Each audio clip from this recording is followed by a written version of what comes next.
In America, drugs kill 50,000 people a year. The CDC now labels the trend epidemic as drug overdose deaths rise year after year. Prescription pain pills and heroin are the top killers, stealing more lives than car crashes.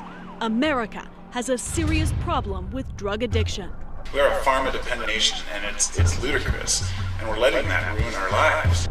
But a growing number of opioid addicts and chronic pain patients are turning to a plant called Kratom to get off the pills. The first time I tried Kratom has been the very last time I've ever taken a pain pill since 2010. I can proudly testify.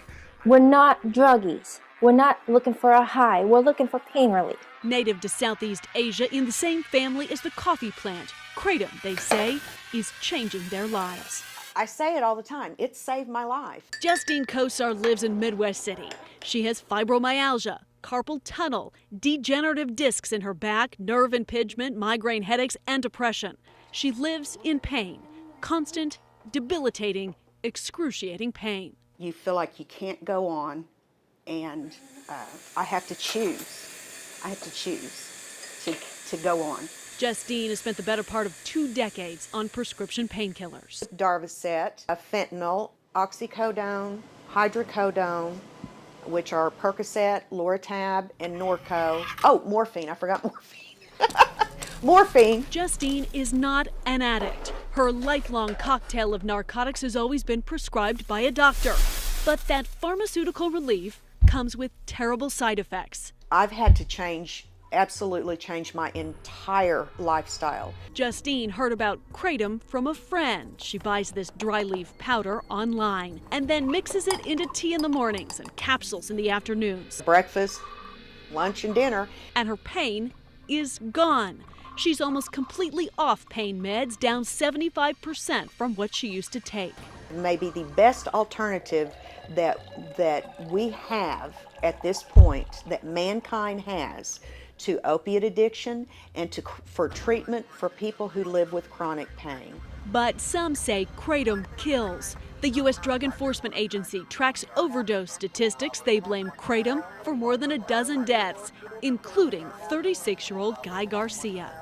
And we know that it was the Kratom. Over the summer, the DEA cracked down on Kratom, announcing the agency would classify the herb as a Schedule I controlled substance.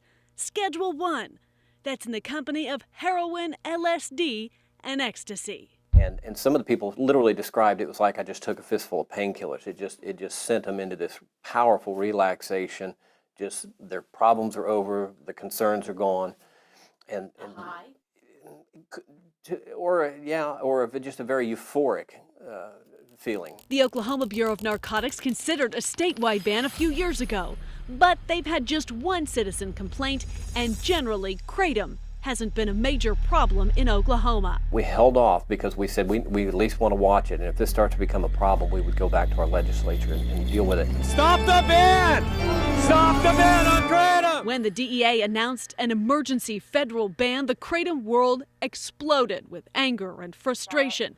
United on YouTube and in person, rallying around the country, they begged legislators to reason with the DEA. To stop having to go to the damn drugstores and get their bags full of expensive prescriptions. I am a fully functioning, active, productive member of this society today, and I am heartbroken and devastated that it's going to be taken away from us. If you're damn short-sighted enough to make something illegal that helps so many people, you really haven't thought it through. Kratom found support in Congress. More than 50 lawmakers penned a letter to the agency to take a step back.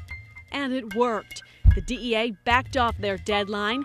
Now they are asking for public input before they decide how to proceed. In my mind, it's a little bit ridiculous because a human being growing a plant and harvesting it and using it for medicine is basically one of the most natural things that we can do.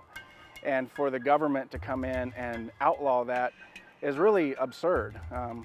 And to try to enforce that is even more absurd. And then when we start putting people in prison for it or punishing them for it, it becomes cruelly absurd. In Oklahoma, it's actually kind of hard to come by. We found just one retailer in South OKC, Little House of Kratom. Probably going to be changing the name soon.